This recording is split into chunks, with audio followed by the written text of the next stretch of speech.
Hello friends, जय Shri Mahakal. Welcome to your channel MPRM। आशा करती हूँ कि आप सभी स्वस्थ होंगे, निरंतर अपने एग्ज़ाम की तैयारी कर रहे होंगे। आज हम पढ़ने वाले हैं भारतीय आधुनिक इतिहास। इसमें हम भारत में औपनिवेशिक नीतियों के आर्थिक प्रभाव को हम इसमें कंप्लीट करेंगे। आज का टॉपिक हमारा होगा विज़न IAS अकेडमी के नोट से। इससे हम सभी टॉपिक को कंप्लीट कर रहे हैं। तो चलिए स्टार्ट करते हैं। यदि आप हमारे फ्रेंड्स चैनल पर नए हैं, चैनल को सब्सक्राइब नहीं किया है तो प्लीज़, यदि आपको वीडियो थोड़ा सा भी यूज़फुल लगता है तो वीडियो को लाइक कीजिए, कमेंट कीजिए, चैनल को सब्सक्राइब कीजिए और अपने प्यारे प्यारे फ्रेंड्स के साथ वीडियो को शेयर कीजिए। तो चलिए स्टार्ट करते हैं। भारत में औपनिवेशिक नीतियों के आर्थिक प्रभाव। औपनिवेशवाद के विशिष्ट चरण और उनका भारतीय अर्थव्यवस्था पर प्रभाव देखेंगे हम। अंग्रेजों ने जो आर्थिक नीतियां अपनाई थी, उससे भारत की अर्थव्यवस्था का रूपांतरण एक औपनिवेशिक अर्थव्यवस्था में हो गया था। इसके फलस्वरूप ढांचे का निर्धारण ब्रिटिश अर्थव्यवस्था की आवश्यकताओं के अनुसार हुआ था। इस दृष्टिकोण से ब्रिटिश विजय पहले ही सभी विदेशी विजयों से भिन्न थी। पहले के विजेताओं ने भारत के आर्थिक ढांचे में कोई बुनियादी परिवर्तन नहीं किया था। वे धीरे धीरे भारतीय राजनीति एवं आर्थिक जीवन का भाग बन गए थे, मगर इस मामले में ब्रिटिश विजेता बिल्कुल भिन्न थे। इन्होंने भारतीय अर्थव्यवस्था के परंपरागत ढांचे को पूरी तरह से छिन्न भिन्न कर दिया था। वे भारत में सदैव विदेशी ही बने रहे। एक व्यापारिक निकाय के रूप में ईस्ट इंडिया कंपनी के आगमन से लेकर उसके द्वारा भारत के विशाल साम्राज्य का अधिग्रहण कर सुनिश्चित क्रम में संपन्न हुआ। एक स्वतंत्र आत्मनिर्भर अर्थव्यवस्था को विभिन्न चरणों में औपनिवेशिक हितों के अनुरूप नए स्वरूप में ढाला गया था।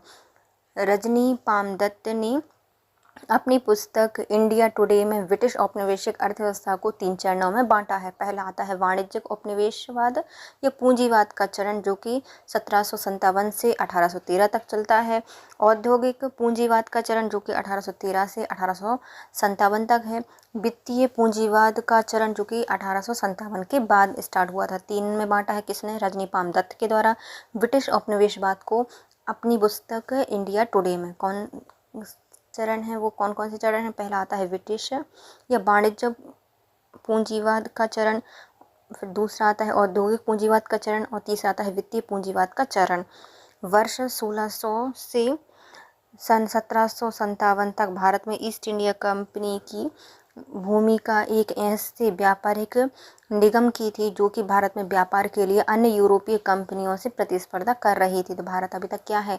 1600 से 1757 तक भारत सिर्फ एक कंपनी है जो कि क्या करेगी? ऐसे व्यापारिक नियम की कंपनी है या निगम की कंपनी है जो कि यूरोपीय कंपनियों से प्रतिस्पर्धा कर रही है। भारत में कंपनी भारत में माल या फिर बहुमूल्य वस्तुएं लाती थी और उसके बदले कपड़े, मसाले आदि भारतीय माल विदेशों में ले जाती थी। मतलब वहाँ से बहुत बहुमूल्य वस्तुएं लेकर आती थी भारत में, और भारत से कुछ यहाँ के मसाले हैं, कपड़े हैं, वो यहाँ से कच्चा माल है, वो विदेश लेकर जाती थी।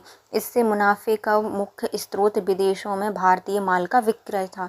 तो इसका मुख्य लाभ क्या होता था भारतीयों को? भारतीयों का जो माल है वह विदेशी बाज़ारों में बेचा जाता था।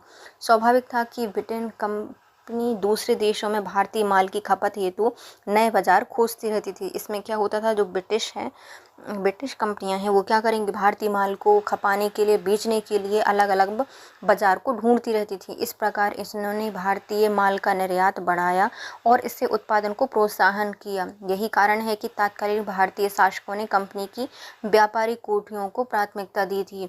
इस दौरान व्यापार संतुलन शेष विश्व की तुलना में भारत में पक्ष में इतना अधिक हो गया था कि वह ब्रिटेन में भारतीय माल पर उच्च आयात शुल्क भी लगाने लगे थे। तो अब इसमें क्या हो गया है? यहाँ से विदेशी माल बाहर से भारत में आ रहा है और यहाँ विदेशी माल के बदले में हमारे यहाँ का जो देसी माल है, यहाँ का जो प्रोडक्ट है, वह विदेशों के बाज़ार में बेचा जा रहा है। वहाँ पे अलग अलग मार्केट खोजे जा रहे हैं। तो इससे क्या होगा? हमारे जो भारत का उत्पादन है वो प्रोत्साहित होगा, बढ़ेगा। जब इतना ज़्यादा व्यापार बढ़ेगा, इतने सारे लोग यहाँ पे खरीदने आएंगे माल को, तो यहाँ के जो शासक थे इन्होंने भी उनको प्रोत्साहित किया कि चलो भैया, आप भी जितनी कोठियाँ लगानी है भारत में लगाइए। इससे क्या हुआ? विदेशी सामान इतना कम बिकता था विदेशों में, इससे ज़्यादा देसी माल को बेचा जाता था। तो देसी माल की कोई टक्कर में था ही नहीं, तो इस पर अलग अलग कर भी लगाए जाते थे, आयात शुल्क लगाया जाने लगा था। वाणिज्य पूंजीवाद का चरण। इसमें क्या हुआ था, 1757 के पलाशी के युद्ध के बाद कंपनी की साम्राज्यवादी मानसिकता स्पष्ट परिलक्षित होने लगी। जैसे पलाशी का युद्ध हुआ, अंग्रेजों ने बोला भैया हमें कोई व्यापार नहीं करना, हम तो अपना साम्राज्य विस्तार करेंगे। मुगल सम्राट शाह आलम द्वितीय से संधि करने के बाद कंपनी ने बंगाल की दीवानी प्राप्त कर ली। प्राप्त भू राजस्व का इस्तेमाल करके भारतीय माल को खरीदा गया था। इसमें क्या हुआ है, जैसे ही इन्होंने शाह आलम द्वितीय से संधि की, इन्होंने पूरे बंगाल की दीवानी प्राप्त कर ली। वहाँ से जो राजस्व प्राप्त होता था, भू राजस्व मिलता था इनको, उसका पूरा प्रयोग वह भारतीय माल को ही खरीदते थे, फिर उसे निर्यात कर देते थे। जो माल खरीदा उसको निर्यात कर देते थे। यह एक एकाधिपत्य तथा प्रत्यक्ष विनियोग का काल बन गया था। मतलब इसमें सिर्फ एक ही अधिकार स्थापित कर लिया, एक ही के द्वारा अधिकार स्थापित कर लिया गया और विनियोग का काल कहा जाता है इसको। इस अवस्था में कंपनी के दो प्रमुख लक्ष्य थे। अभी जो चल रहा है पूरी कंपनी के कितने लक्ष्य हैं, मुख्यतः दो लक्ष्य हैं। पहला लक्ष्य था कि भारत के साथ व्यापार पर एकाधिकार प्राप्त करना, तो भारत में जितना भी व्यापार हो रहा है उसके पूरे व्यापार पर ब्रिटिश का एकाधिकार स्थापित हो जाए। इसका अर्थ था कि अन्य अंग्रेज, यूरोपीय व्यापारी एवं व्यापारिक कंपनियां भारतीय माल को खरीदने व बेचने में मुकाबला ना कर सकें और ना ही भारतीय व्यापारी ऐसा कर सकें। तो अब अंग्रेज क्या चाहते हैं कि हमें एक भारत पर ऐसा अधिकार स्थापित करना है कि ना भारत से कोई वस्तु खरीद सके और ना जो भारत के व्यापारी हैं वो अपना माल किसी को बेच सकें और ना उनसे खरीद सकें। इतना मजबूत बनना है इनके लिए, इतने शक्तिशाली बनना चाहते थे। इनका दूसरा लक्ष्य था कि राज्य सत्ता पर नियंत्रण करने की, सरकारी राजस्व पर प्रत्यक्ष रूप से एकाधिकार करना। जो भी सरकारी राजस्व अभी ब्रिटिश के द्वारा वसूला जा रहा है सिर्फ बंगाल में, और पूरे भारत से मुगल और जो अलग अलग शासक हैं वो वसूल रहे हैं, तो ये चाहते थे कि हम वो भी खुद वसूलना स्टार्ट कर दें, खुद ही प्रत्यक्ष रूप से एकाधिकार प्राप्त करना चाहते थे उसमें भी। औद्योगिक पूंजीवाद का चरण, जो कि हमारा सेकंड चरण हो जाएगा, 1813 से 1857 तक चला है। इंग्लैंड में हस्तक्षेप मुक्त पूंजीवाद एवं मुक्त व्यापार की अवधारणा के उभरने और उनके प्रचलन होने के कारण 1813 से 1833 के चार्टर्ड एक्ट के द्वारा ईस्ट इंडिया कंपनी के एकाधिकार को क्रमिक रूप से समाप्त कर दिया गया। तब क्या हो रहा है, इंग्लैंड में हस्तक्षेप मुक्त पूंजीवाद चल रहा है, मुक्त व्यापार की अवधारणा वहाँ पर उभरने लगी है, जिससे क्या हुआ, जो कंपनी का एकाधिकार प्राप्त था पूरे भारत के व्यापार पर, वो 1813 से 1833 के चार्टर द्वारा ईस्ट इंडिया कंपनी के एकाधिकार को क्रमिक रूप से समाप्त कर दिया गया था। पहले धीरे से किया गया, सभी पर एकाधिकार समाप्त कर दिया गया 1833 में। उससे पहले 1813 में सिर्फ चीन के साथ व्यापार और चीनी के व्यापार वगैरह को छोड़ा गया था। फिर आता है, इसके कारण भारत ब्रिटेन व्यापार के स्वरूप में परिवर्तन आया। तब तक भारत केवल एक निर्यात करने वाला देश था, किंतु इन परिवर्तनों के पश्चात भारत मुख्य रूप से एक आयात करता देश बन गया। देखो अभी क्या था, जो भारत में व्यापार स्वरूप में परिवर्तन आ गया भारत के, इसमें अभी तक भारत क्या करता था, सिर्फ निर्यात करने वाला देश था, लेकिन अब ये क्या करेंगे, भारत को परिवर्तित करके आयात करने वाला देश बना देंगे। मुक्त व्यापार की नीति एक तरफा थी और भारतीय माल वस्तुओं पर अत्यधिक उच्च आयात शुल्क बना रहा। तो भारत में क्या हुआ, व्यापार का सिर्फ एक तरफा नीति चली, बाहर से ही सामान आ रहा है और भारत के जो वस्तुएं हैं, सामान हैं, उनको विदेश में बेचने पर वहाँ पर ज़्यादा उच्च आयात शुल्क लगने लगा था। भारतीय निर्यात पर आरोपित प्रतिबंधों के कारण भारत एवं ब्रिटेन के मध्य मुक्त व्यापार अधिकांश ब्रिटेन के पक्ष में था। भारत में मुख्यतः कच्चे माल का निर्यात किया जाता था और औद्योगिक एवं विनिर्मित वस्तुओं का आयात किया जाता था। भारत में क्या हुआ, निर्यात पर इस पर प्रतिरोपित जितने भी प्रतिबंध थे, इससे क्या हुआ, भारत और ब्रिटेन के जो मुक्त व्यापार थे उन पर प्रत्यक्ष रूप से प्रभाव पड़ा। और जो कच्चा माल था बस भारत वो ही निर्यात कर पाता था और औद्योगिक और जो विनिर्माण की वस्तुएं हैं उनको आयात करना पड़ता था। विदेशी पूंजीवाद का चरण 1857 के बाद ब्रिटेन ने अपनी पूंजी को भारत में निवेश किया, जिसके फलस्वरूप रेलवे, टेलीग्राफ इत्यादि का भारत में विकास हुआ। हालांकि इसके विकास के लिए ठेके ब्रिटिश पूंजीपतियों को ही दिए गए थे। यहाँ तक कि सहायक उद्योगों का भी भारत में विकास नहीं किया गया था। देखो इसमें क्या है, भारत में वित्तीय पूंजीवाद का चरण प्रारंभ हो गया है भारत में। अब ब्रिटिश क्या करेंगे, थोड़ा सा इंफ्रास्ट्रक्चर जो है वो ठीक करेंगे, क्योंकि उनको सहायता मिलेगी उससे। तो भारत में टेलीग्राफ, रेलवे वगैरह यहाँ पर लाया गया है। इसके ठेके ब्रिटिश पूंजीपतियों को ही दिए गए थे और भारत का पूरा राजस्व इनडायरेक्टली विदेश में ही जा रहा था।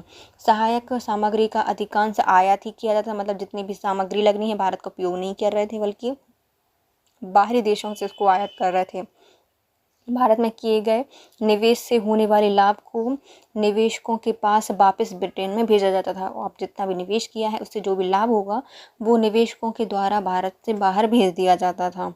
ब्रिटिश प्रशासन ने भारत संबंधी नीतियों पर राजनीतिक धाराओं को क्या क्या प्रभाव पड़ा है भारत की राजनीति पर। टोडी दल के सत्ता से हटने के बाद विप दल ने लॉर्ड ग्रे के नेतृत्व में सत्ता संभाली। इंग्लैंड में बेंथम वादी, जो अर्थशास्त्र में जेरेमी बेंथम के उपयोगितावाद संबंधी विचार के समर्थक थे तथा मानवतावादी सुधारों के मुद्दों पर सक्रिय हो चुके थे। परिणाम स्वरूप कोर्ट ऑफ डायरेक्टर्स ने सोचा कि 1833 के चार्टर को नवीकृत करने के लिए इन्हें भारत के सामाजिक आर्थिक बदलाव लाने होंगे। लॉर्ड बेंटिक को यह सलाह दी गई कि वे भारत में व्याप्त सामाजिक कुरीतियों को हटाने की दिशा में कार्य करें। देखो अब क्या हुआ है, जो टोरी दल थी वह सत्ता से हट गई। बेहब दल ने लॉर्ड ग्रे के नेतृत्व में सत्ता संभाल ली। अब क्या होगा, जैसे इंग्लैंड में सत्ता बदली कुछ अलग होगा। जैसे कि इंग्लैंड में बेंथमवादी तथा मानवतावादी सुधारों के मुद्दे पर सक्रिय हो चुके थे। परिणाम स्वरूप कोर्ट ऑफ डायरेक्टर ने सोचा कि 1833 का चार्टर लाया जाए, उसको नया किया जाए, भारत की सामाजिक आर्थिक व्यवस्था को बदला जाए। भारत में बहुत ज़्यादा सामाजिक कुरीतियाँ फैल गई हैं, अब उनको हटाने के लिए काम करने होंगे। इसके लिए लॉर्ड बेंटिंग से सलाह ली गई। भारत में ईसाई मिशनरियों की गतिविधियों का उद्देश्य ईसाई धर्म का प्रसार करना था। इस उद्देश्य हेतु ब्रिटेन में पर्याप्त संख्या में समर्थक मिल गए थे। तो अब ये क्या चाहते थे, भारत में ईसाई धर्म को फैलाना, ईसाई धर्म का प्रचार प्रसार करना, इसलिए ईसाई मिशनरी को भारत भेजा गया। वहाँ पर बहुत सारे ऐसे समर्थक मिल गए। 1833 के चार्टर्ड एक्ट ने ब्रिटेन की मिशनरियों में भारत में प्रवेश के ऊपर से सारे प्रतिबंध हटा दिए। तो भारत में जो ब्रिटेन से मिशनरी आते थे पहले उन पर प्रतिबंध थे, अब उनको सारों को हटा दिया गया। यह ब्रिटेन में पूंजीवादी वर्ग के व्यापारिक हित ही थे। अब क्या है, पूंजीवादी जो वर्ग है वह अपना व्यापारिक हित चाहता है, जिसके कारण इन्होंने अपने व्यवसायिक हितों की रक्षा के लिए भारतीय क्षेत्र पर मजबूत पकड़ की पैरवी की। निःशुल्क व्यापार का समर्थन करने वाली लेसेस फेयर मुक्त व्यापार की नीति ने धीरे धीरे से ईस्ट इंडिया कंपनी के एकाधिकार को समाप्त कर दिया। यह ध्यान देने योग्य बात है कि व्यापार केवल एक मार्गी था, क्योंकि ब्रिटेन द्वारा आयातित भारतीय माल पर उच्च सीमा शुल्क आरोपित किया जा रहा था। अब आती है डाक व्यवस्था। डाक व्यवस्था भारत में आधुनिक डाक व्यवस्था की स्थापना 18वीं शताब्दी के उत्तरार्ध में हुई थी।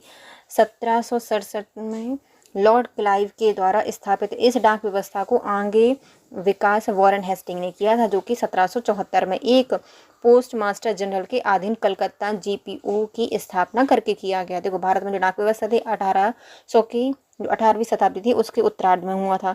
1767 में क्या हुआ, जो लॉर्ड क्लाइव थे उन्होंने डाक व्यवस्था स्थापित कर दी। डाक का यहाँ से वहाँ भेजना भी जरूरी है। अब इसको और आगे किसने बढ़ाया है, वॉरेन हेस्टिंग ने बढ़ाया है। 1774 में इन्होंने क्या किया है, एक पोस्ट मास्टर जनरल के अधीन जीपीओ स्थापित कर दिया है कलकत्ता में। आधुनिक डाक व्यवस्था की नवीन जो नींव है वह डलहौजी के काल में पड़ी थी। एक विशेषज्ञ आयोग की सिफारिश के आधार पर 1854 में एक नया पोस्ट ऑफिस एक्ट पारित किया गया था। जो आधुनिक अर्थव्यवस्था है, डाक व्यवस्था को बढ़ाना पड़ेगा। अर्थव्यवस्था को बढ़ाने के लिए तो डलहौजी आए, इन्होंने बोला कि पूरे साम्राज्य को अपने में मिला लिया है, लेकिन ऐसा ना हो कि हमारे जो सूचनाएं हैं वो धीरे से आए। तो भैया हम एक डाक व्यवस्था करते हैं और इसमें क्या करते हैं, थोड़ा सा सुधार करते हैं। तो जो आधुनिक डाक व्यवस्था है वो किसके द्वारा लाई गई है, डलहौजी के द्वारा लाई गई है। इसे एक विशेषज्ञ आयोग की सिफारिश के आधार पर 1854 में एक पोस्ट ऑफिस एक्ट पारित कर दिया गया, जिसके अधीन 3 प्रेसिडेंसियों में स्थित डाकघरों की देखरेख के लिए एक महानिर्देशक नियुक्त किया गया। मतलब जो 3 प्रेसिडेंसी हैं इनके समय की, उनमें डाकघर हैं, उनकी देखरेख करने के लिए एक महानिदेशक नियुक्त कर दिया गया। देश में दूरी से निरपेक्ष कहीं भी 2 रुपये की दर पर पत्र भेजा जा सकता था। जो पूरा देश है वहाँ पर दूरी के अकॉर्डिंग 2 रुपये में या 2 पैसे में कहीं पर भी पत्र भेजा जा सकता था। और देश में पहली बार डाक टिकट का प्रचलन प्रारंभ हुआ था। मतलब इसमें अब क्या होगा, डाक टिकट लगने लगेंगे 2-2 रुपये वाले, दो पैसे वाले लगने लगेंगे और आप कहीं पर भी इनको भेज सकते हो। इन सुधारों के कारण ही डाक विभाग, जो कि अब तक सरकार पर बोझ बन गया था, अब आय का भी स्रोत बन गया था। अभी तक क्या थी, सरकार पूरा व्यय करती थी डाक व्यवस्था पर। अब क्या होगा, जिसको डाक भेजना है वो खुद उसका पैसा देगा, अर्थात इससे आय का एक नया स्रोत बन गया था। इस प्रणाली के विस्तार एवं सुधार के फलस्वरूप भारत में सामाजिक, प्रशासनिक, वित्तीय एवं शिक्षा के क्षेत्र में जो विकास हुआ था, वह सब डलहौजी की सृजनात्मक प्रतिभा का द्योतक है और भारत की सारभूत उन्नति के लिए उसकी इच्छा को प्रदर्शित करता है। अब आते हैं विद्युत टेलीग्राफ। डलहौजी को भारत में विद्युत तार का जनक कहा जाता है। 1852 में ओशोगनेसी को विद्युत तार विभाग का अधीक्षक नियुक्त कर दिया गया था। ओसेनजी तनक बिजली देखो तो जब ही करती रहती है। तो 1852 में ओसेग्नेशी की विद्युत तार विभाग का अधीक्षक नियुक्त कर दिया गया है। किसके द्वारा? डलहौजी के द्वारा। यद्यपि इस व्यवस्था की स्थापना एवं सुचारू संचालन में बाधाएं बहुत थीं, फिर भी इसके अथक परिश्रम के कारण लगभग 4000 मील लंबी तार लाइनें संपूर्ण देश में बिछा दी गईं।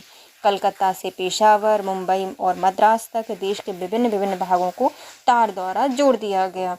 बर्मा में भी रंगून से मांडले तक इन लाइनों को बिछा दिया गया।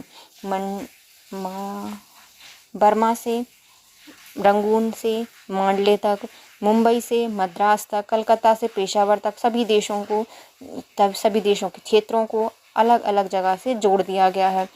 1857 से 58 के विद्रोह के दिनों में इस विभाग ने अंग्रेजों की बहुत सहायता की थी, क्योंकि इनका पूरा एक्सेस सिर्फ अंग्रेजों के पास था, ना कि भारतीयों के पास था। भारत में प्रेस का प्रारंभ पुर्तगालियों के द्वारा 16वीं शताब्दी में किया गया था। भारत का पहला समाचार पत्र जेम्स अगस्त हिक्की के द्वारा 1780 में प्रकाशित किया गया था, जिसका नाम था द बंगाल गजट या द कलकत्ता जनरल एडवर्टाइजर नाम से था। किंतु गवर्नर जनरल और जो मुख्य न्यायाधीश हैं, इनके प्रति निष्पक्ष आलोचना के कारण इनको 1872 में इसे मुद्रणालय को जब्त कर लिया गया। तो देखो, भारत में प्रेस की शुरुआत कब हुई है? पुर्तगालियों के समय से हो गई है, 16वीं शताब्दी में हो गई है। पहला समाचार पत्र जेम्स अगस्त हिक्की के द्वारा 1780 में आया, जिसका नाम था द बंगाल गजट। इसका दूसरा नाम था द कलकत्ता जनरल एडवर्टाइजर। इसने निष्पक्ष रूप से सब कुछ छापा, इसलिए गवर्नर जनरल और जो न्यायाधीश हैं, इन लोगों ने इनका जो मुद्रणालय है, प्रेस है, वो उसको जब्त कर लिया 1872 में। फिर आती है प्रारंभिक व्यवस्थाएं। प्रेस सेंसरशिप अधिनियम, जो कि प्रेस से संबंधित था, 1799 में आया है। फ्रांसीसी आक्रमण के भय से लॉर्ड वेलेजली ने इसे लागू किया था। देखो, अब फ्रांसीसी आक्रमण करने वाले हैं, तो भैया लॉर्ड वेलेजली डर गए। इन्होंने कहा कि भैया जल्दी जल्दी सेंसरशिप लाओ। प्रेस सेंसरशिप अधिनियम आया 1799 में। सभी समाचार पत्रों पर सेंसरशिप इसमें लगा दी गई। समाचार पत्रों के अंत में मुद्रक का नाम, पता प्रकाशित करना अनिवार्य कर दिया कि किस प्रेस से छापा जा रहा है, उसका नाम लिखना, उसका पता प्रकाशित करना अनिवार्य कर दिया गया। संस्थापक, जो संपादक है, संचालनालय है, उसका नाम, उसका पता की सूचना सरकार के सचिव को देनी पड़ती थी और ये अनिवार्य कर दिया गया था। किसी भी समाचार के प्रकाशन से पूर्व सचिव द्वारा जांच के आदेश का प्रावधान किया गया था। मतलब पहले आपको सचिव को दिखाना पड़ेगा, फिर आप छाप सकते हो। जिसने ये लिखा है, संपादक कौन है, संचालनालय कौन करता है इसका, वो भी उसका नाम, पता वता सब आपको देना पड़ेगा। पूरी अनिवार्य कर दिया गया था कि आपको सूचना देनी है सचिव को। रविवार को समाचार पत्र के प्रकाशन पर पाबंदी लगा दी गई थी, क्योंकि रविवार को सबकी छुट्टी होती थी। यदि आएगा न्यूज़पेपर तो पूरा पढ़ा जाएगा, इसलिए समाचार पत्र रविवार को नहीं आएगा। इसके अतिरिक्त समाचार पत्रों को प्रकाशन के पूर्व सरकार के सचिव के पास पूर्व प्रक्षेपण या प्री सेंसरशिप के लिए भेजना अनिवार्य कर दिया गया था। मतलब समाचार पत्रों को पहले सचिव के पास भेजा जाएगा, वो इसको मंजूर करेंगे तब ये छापा जाएगा। लॉर्ड हेस्टिंग के उदारवादी एवं प्रगतिशील रवैये के कारण इन नियमों में ढील दे दी गई और 1818 में समाचार पत्रों का कार्य जो पूर्ण प्रक्षेपण था वह बंद कर दिया गया। मतलब प्री सेंसरशिप को बंद कर दिया गया है। किसके टाइम पर किया गया है? लॉर्ड हेस्टिंग के टाइम पे किया गया है। फिर आते हैं लाइसेंसिंग विनियम 1823। प्रतिक्रियावादी गवर्नर जनरल लॉर्ड एडम ने 1823 में इन नियमों को प्रेस पर थोप दिया और इन नियमों के अनुसार बिना लाइसेंस लिए प्रेस की स्थापना या उनका प्रयोग दंडनीय अपराध माना जाएगा। यह नियम मुख्यतः उन समाचार पत्रों के विरुद्ध आरोपित किए गए थे जो या तो भारतीय भाषा में प्रकाशित होते थे या जिनके स्वामी भारतीय थे। इन नियमों के कारण राजा राम मोहन राय को अपनी पत्रिका मिलातुल अखबार का प्रकाशन बंद करना पड़ा था। तो लाइसेंसिंग विनियमन अधिनियम कब आया है? 1823 में आया है। कौन लेकर आए हैं?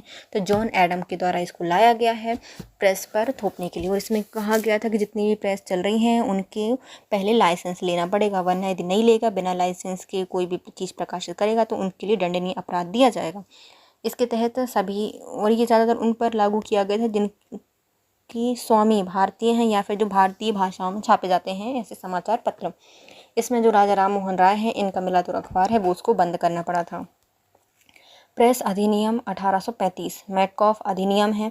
कार्यवाहक गवर्नर जनरल चार्ल्स मेटकॉफ ने भारतीय प्रेस के प्रति उदारवादी दृष्टिकोण अपनाया तथा 1823 के जो कुत्सित लाइसेंसिंग अधिनियम था उसको रद्द कर दिया। इस कदम के कारण मेटकॉफ को भारतीय समाचार पत्र का मुक्तिदाता की संज्ञा दी जाती है। 1835 में जो नए नियम थे, अधिनियम के अनुसार प्रकाशक मुद्रक को केवल प्रकाशन के स्थान की सुनिश्चित सूचना देनी पड़ती थी।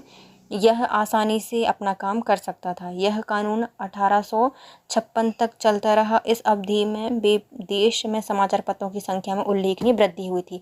फिर आता है प्रेस अधिनियम 1835। किसके टाइम पर आया है? मेटकॉफ के द्वारा लाया गया है। इन्होंने कहा कि प्रेस पर सारे प्रतिबंध लगाना कोई यूजलेस है, सारे हटाओ प्रतिबंध। इन्हें सारे हटा दिए, इसलिए इनको भारत में समाचार पत्रों का मुक्तिदाता कहा जाता है।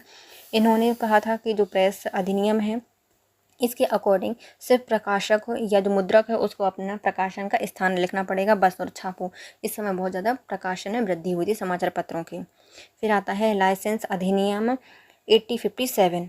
1857 के विद्रोह से उत्पन्न हुई जो आपातकालीन स्थिति थी उससे निपटने के लिए 1857 के लाइसेंसिंग अधिनियम से लाइसेंस व्यवस्था पुनः लागू कर दी गई। इस अधिनियम के तहत ही बिना लाइसेंस के मुद्रणालय रखना या उनका प्रयोग करना अवैध घोषित कर दिया गया। सरकार को यह आदेश दिया गया था कि अधिकार दिया गया था कि वह किसी भी समाचार पत्र को किसी समय लाइसेंस दे सकती है, किसी को भी समाचार लाइसेंस दे सकती है या उसके लाइसेंस को रद्द कर सकती है। ये अधिकार किसके पास है? सरकार के पास है। अधिनियम द्वारा सरकार को यह अधिकार भी दिया गया था कि वह समाचार पत्रों के साथ ही किसी पुस्तक, पत्रिका, जर्नल या अन्य प्रकाशित सामग्री पर प्रतिबंध लगा सकती है। यद्यपि यह एक आपातकालीन अधिनियम था और इस अवधि केवल 1 वर्ष रखी गई थी। तो लाइसेंस अधिनियम कब आया है? 1857 में आया है। 1857 की क्रांति के कारण इसको लाया गया है। इसमें सरकार को ये अधिकार दिया गया था कि बिना लाइसेंस का कोई यदि मुद्रणालय होगा उसको बंद कर सकता है, उसको अवैध घोषित कर दिया जाएगा। सरकार चाहे तो किसी को भी लाइसेंस दे सकती है और उसका लाइसेंस हटा सकती है। इसमें समाचार पत्र के साथ साथ जो पत्रिका है, पुस्तक है, जर्नल है, इन सब पर प्रतिबंध भी लगा सकती है। यह आपातकालीन अवधि के लिए आया था, सिर्फ 1 वर्ष तक चला।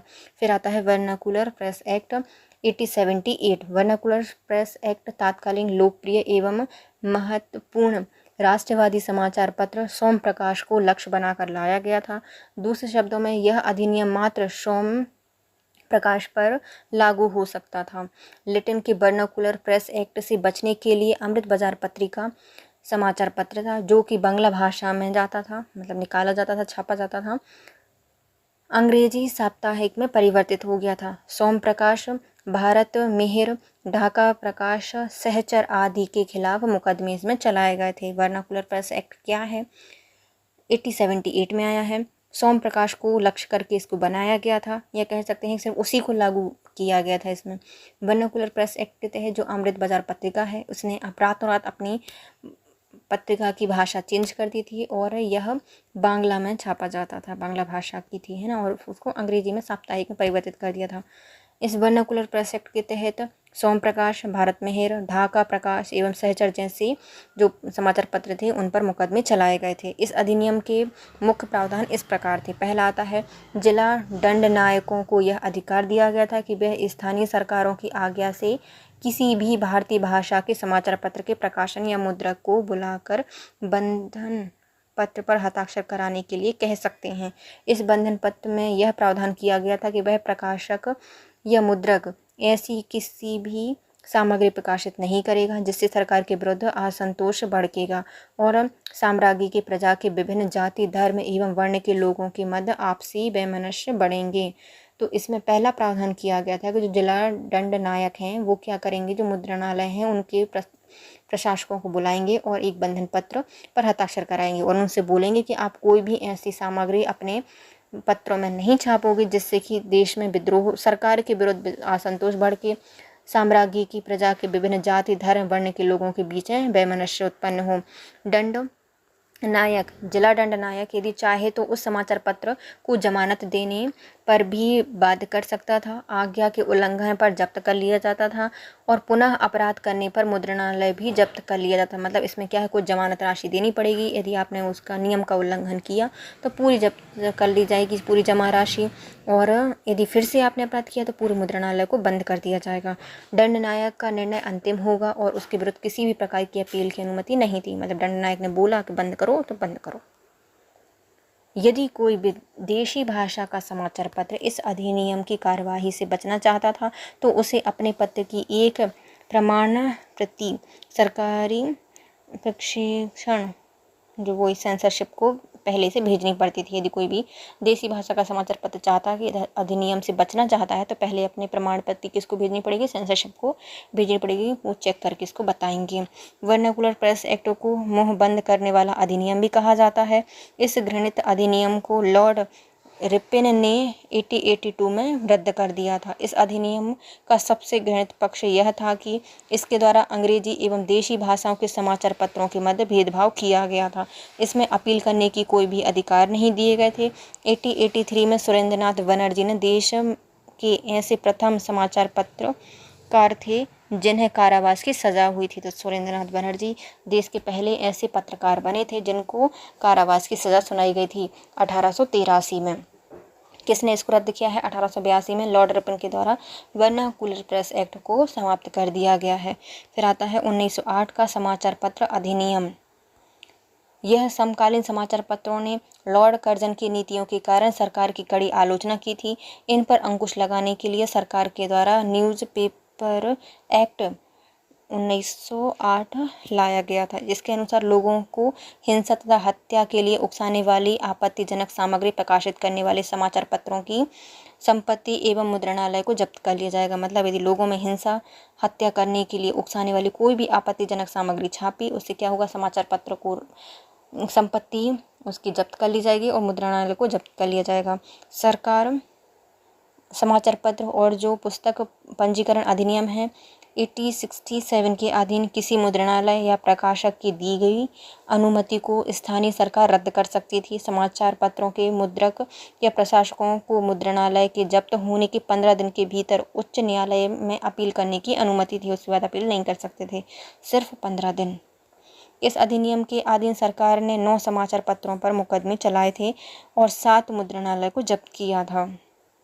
फिर आता है 1910 में भारतीय समाचार पत्र अधिनियम।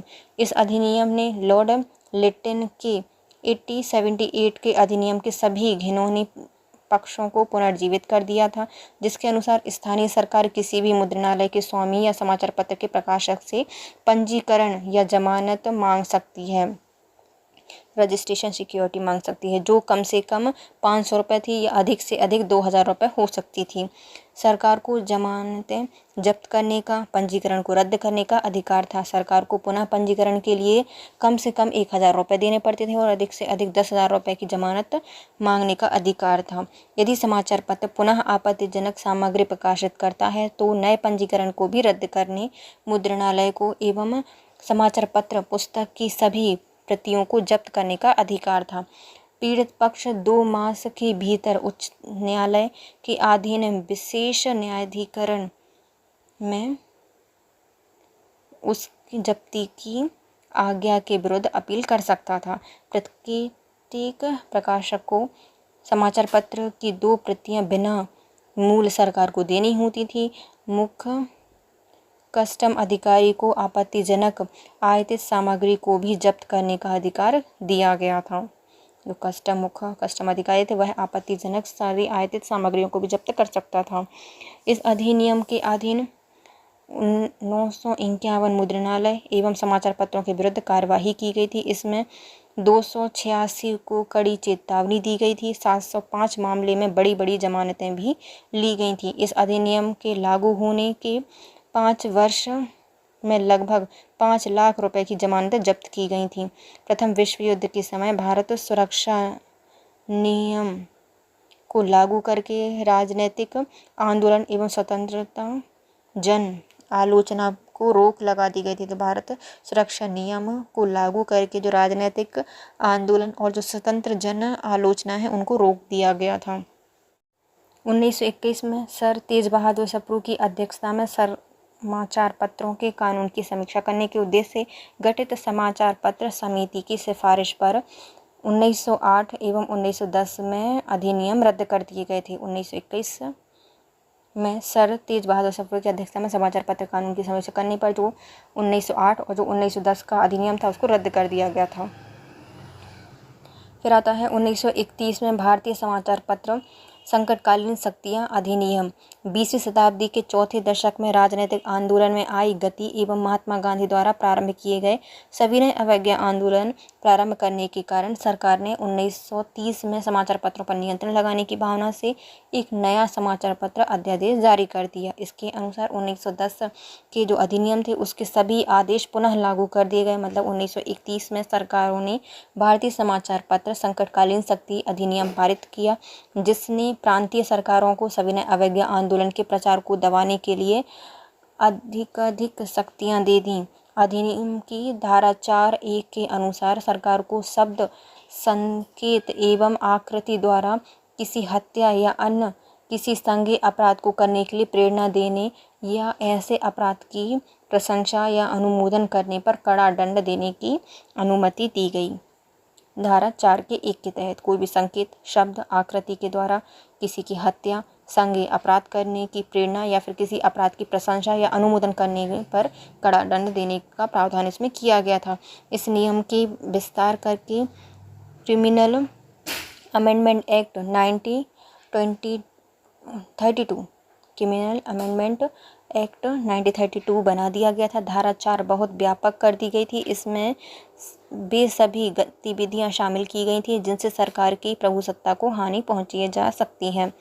इसी प्रकार दूसरे विश्व युद्ध में भारत सुरक्षा नियम के अधीन पूर्व प्रशिक्षण या प्री सेंसरशिप पुनः लागू कर दी गई थी। समाचार पत्र संकटकालीन अधिनियम या ऑफिशियल सीक्रेट एक्ट को संशोधित किया गया था। एक समय में राष्ट्रीय कांग्रेस के विषय में समाचार प्रकाशित करना भी अवैध घोषित कर दिया गया था। सरकार द्वारा प्राप्त की गई वे शक्तियाँ 1945 में सब समाप्त कर दी गई थीं। समाचार पत्र जांच समिति 1947 मार्च में सरकार ने एक समाचार पत्र जांच समिति का गठन किया, जिसे आदेश दिया गया था कि वह संविधान सभा में स्पष्ट किए गए मौलिक अधिकारों के प्रकाश में समाचार पत्र के कानून की समीक्षा करे और उनकी सिफारिशें निम्न प्रकार थी। मतलब जो भी हमारे मौलिक अधिकार दिए जाने वाले हैं संविधान सभा के द्वारा उन पर समीक्षा करेगी, उनके कानून पर समीक्षा करेगी। 1931 में अधिनियम को रद्द कर दिया गया। समाचार पत्र एवं पुस्तक पंजीकरण अधिनियम में संशोधन किया गया। भारतीय दंड संहिता की धारा 124(a) और 153(a) में परिवर्तन किया गया था। तो भारतीय दंड संहिता की धारा 124(a) और 153(a) में परिवर्तन किया गया था। 1931 में देसी राज्य असंतोष के विरुद्ध रक्षा अधिनियम और 1934 के देसी राज्य रक्षा अधिनियम को रद्द कर दिया गया था। 1931 के देसी राज्य असंतोष के विरुद्ध रक्षा अधिनियम और 1934 में देसी राज्य रक्षा अधिनियम को रद्द करना इत्यादि इसमें शामिल किया गया था। 1951 का समाचार पत्र आपत्तिजनक विषय अधिनियम। 1950 में नए संविधान लागू होने के बाद 1951 में सरकार ने संविधान के अनुच्छेद 19(2) में संशोधन किया और समाचार पत्र आपत्तिजनक विषय अधिनियम लागू किया। इस अधिनियम के तहत नए कानून से सरकार को समाचार पत्रों एवं मुद्रणालय से आपत्तिजनक विषय प्रकाशित करने पर जमानत मांगने, जब्त करने एवं अधिक जमानत मांगने का भी अधिकार दे दिया गया था। सरकार कुछ प्रकाशनों को जब्त भी कर सकती थी। आपत्तिजनक सामग्री को डाक द्वारा भेजने से रोककर उसे नष्ट करने, जब्त करने का अधिकार भी रखती थी। मुद्रणालय भी जब्त किए जा सकते थे। समाचार पत्रों के पीड़ित प्रकाशक या मुद्रणालय के स्वामियों को जूरी द्वारा न्याय मांगने का अधिकार भी दिया गया था। यह अधिनियम 1956 तक लागू रहा। अखिल भारतीय समाचार पत्र संपादक सम्मेलन तथा भारतीय कार्यकर्ता पत्रकार संघ ने इस अधिनियम का विरोध किया और सरकार से अनुरोध किया कि वह भारत समाचार पत्रों के कार्य की व्यापक जांच कराए। तत्पश्चात सरकार ने न्यायाधीश J.S. राजा अध्यक्ष की अध्यक्षता में एक समाचार पत्र आयोग नियुक्त किया। तो किसकी अध्यक्षता में? J.S. राजा अध्यक्ष की अध्यक्षता में एक समाचार पत्र आयोग बनाया, जिसकी ने अपनी रिपोर्ट अगस्त 1954 में प्रस्तुत की। इस आयोग की सिफारिशें इस प्रकार थीं। पहला, अखिल भारतीय समाचार पत्र परिषद गठित किया जाएगा। पन्ना मूल पद्धति अपनाई जाएगी। वर्ग पहेलिका प्रतियोगिता बंद की जाएगी।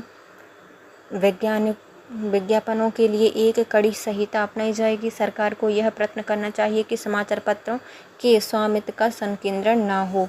हाल ही के वर्षों में सरकार ने delivery of books and newspapers act 1954, the working journalist condition and services and Miscellaneous Provisions Act 1956, the Newspapers Price and Page Act 1956, संसद कार्यवाही अधिनियम 1960। देखो, सरकार के द्वारा कुछ एक्ट लाए गए हैं, जिसमें आता है delivery of books and newspapers 1954 में आया। The working journalist and miscellaneous provision act 1956 में आया। The newspapers price and page act 1956।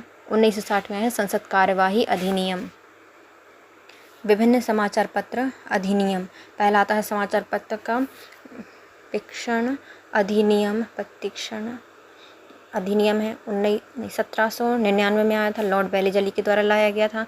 अनुज्ञप्ति नियम 1823 में आया, जॉन एडम्स के द्वारा लाया गया था। अनुज्ञप्ति 2 एडवांस में 1823 में। अनुज्ञप्ति अधिनियम कब आया है? 1857 की क्रांतिकरण था, लॉर्ड कैनिंग इसको लाए थे।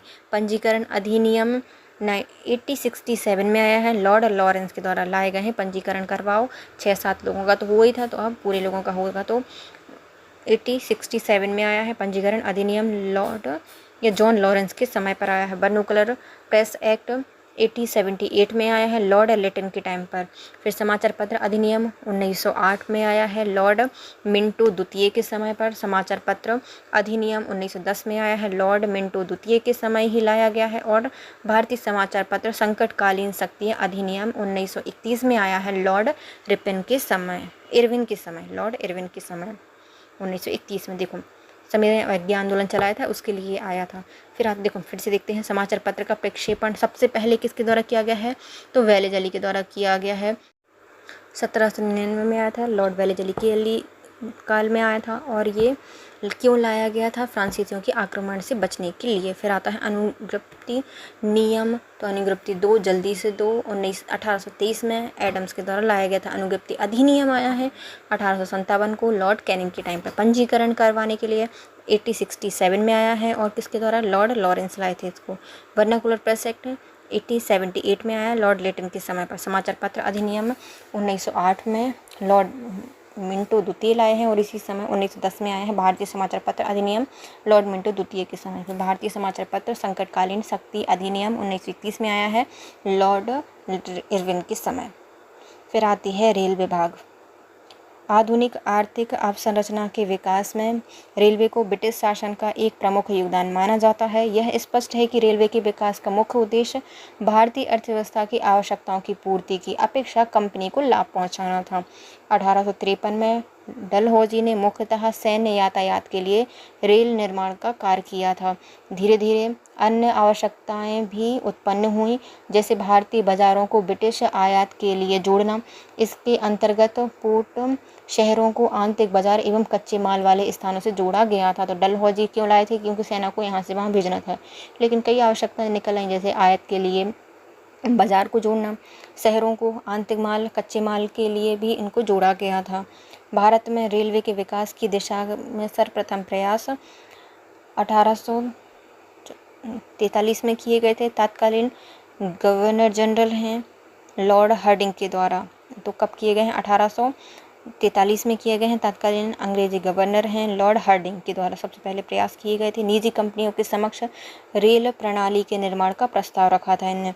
देश में पहली रेलगाड़ी का परिचालन 22 दिसंबर 1851 को किया गया है। तो पहला गाड़ी का संचालन कब हुआ है? 22 दिसंबर 1851 को हुआ है। इनका प्रयोग रुड़की में निर्माण कार्य में माल की ढुलाई के लिए किया गया था। जो निर्माण कार्य हो रहा है रुड़की में, उसके माल की ढुलाई के लिए सबसे पहले इसका प्रयोग किया गया था 1851 को। ऐतिहासिक दृष्टि से भारतीय उपमहाद्वीप में प्रथम रेलगाड़ी महाराष्ट्र में स्थित मुंबई से ठाणे के बीच में चलाई गई थी। 21 मील की थी, लगभग 33.3 किलोमीटर या 6 किलोमीटर लंबे रेल मार्ग पर 16 अप्रैल 1853 को यह चलाई गई। इस रेलगाड़ी के लिए 3 लोकोमोटिव इंजन साहिब, सिंध और सुल्तान का प्रयोग किया गया था। तो ऐतिहासिक रेलगाड़ी, पहली रेलगाड़ी महाराष्ट्र के मुंबई से ठाणे के बीच में ली है, 21 मील की, लगभग 33 किलोमीटर। इसको चलाया गया था 16 अप्रैल 1853 को।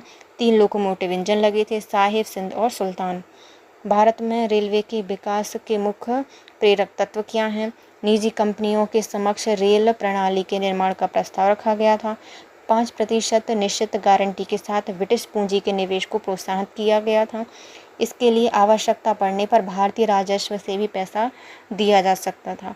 कंपनी को 99 वर्ष के लीज पर मुफ्त जमीन दी गई थी, जिसकी समाप्ति पर लाइन सरकार की हो जाती।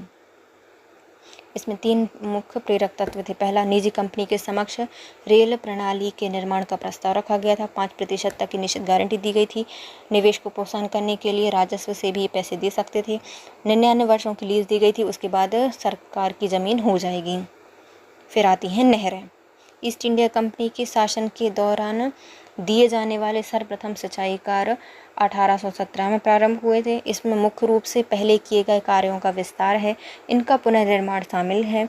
इन परियोजनाएं दिल्ली के उत्तरी मैदान एवं जो मद्रास प्रेसिडेंसी की नदी डेल्टाएं हैं वहाँ तक ही सीमित थे। ज़्यादा इनने कहीं नहीं किया, जहाँ जहाँ इनका क्षेत्र है वहीं पे किया है। 1817 से यह प्रारंभ हुए थे और पूरे पहले की मुरम्मत किए गए और कुछ नए बनवाए गए। कहाँ पर? उत्तरी मैदान क्षेत्र में, दिल्ली वाले में, और मद्रास प्रेसिडेंसी के कुछ क्षेत्र में। 1835 से 1836 में सर आर्थर कॉटन ने सफलतापूर्वक कावेरी नदी डेल्टा में ग्रैंड एनीकट बांध को सुदृढ़ किया था।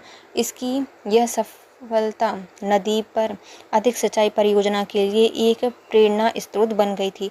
तुंगभद्रा नदी पर थोड़ा आगे उत्तर की दिशा में कृष्णदेवराय द्वारा निर्मित किया गया कम ऊंचाई के बांध की ऊंचाई ब्रिटिश प्रशासन के द्वारा ही बढ़ा दी गई थी। देखो, इसमें सबसे पहले प्रयास किया है आर्थर कॉटन ने।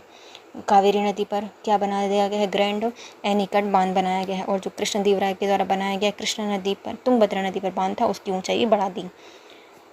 पश्चिमी यमुना नहर की ब्रिटिश सेना के इंजीनियर के द्वारा मरम्मत की गई।